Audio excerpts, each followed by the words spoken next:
زه ستاسو د وړاندې دوه غزلې وړاندې کوم. ارشاد. دې خوار نصیب ته د غمونو مې لښکر ولاړ وي،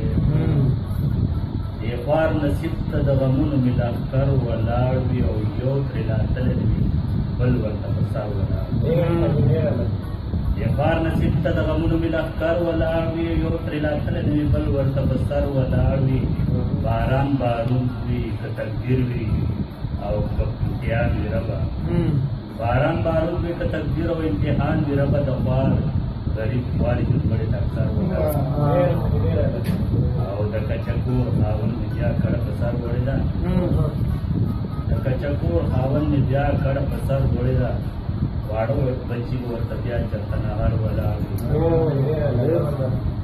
د کچکور خاوند مې بیا کړه په سر وړې ده، واړه بچي به ورته بیا چېرته په نهر ولاړ وي، او د غم په ویش کې مې په برخه انبارونه رسي،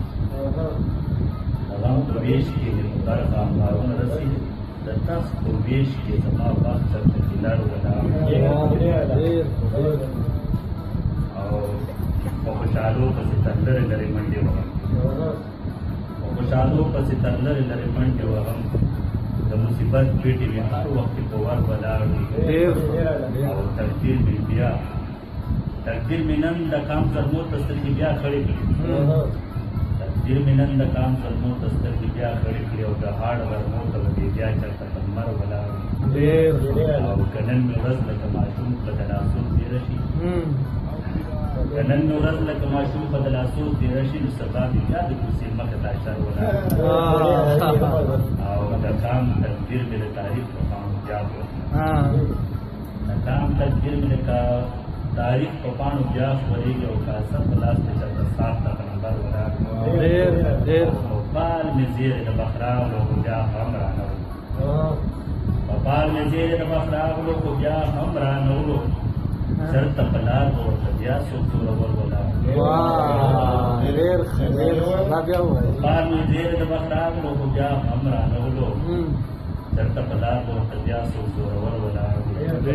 او واعظ به ویل چې د تقدیر نومونه نه بدلېږي، واعظ به ویل چې د تقدیر نومونه نه بدلېږي، اوس خو د باب د تقدیرونو سوداګر ولاړ،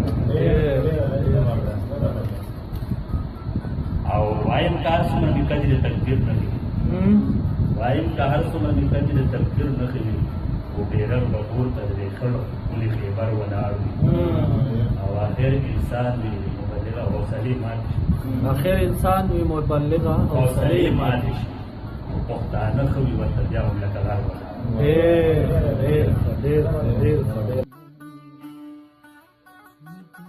وکړي خو اشنایي نه مني، د پکې جرګه شوی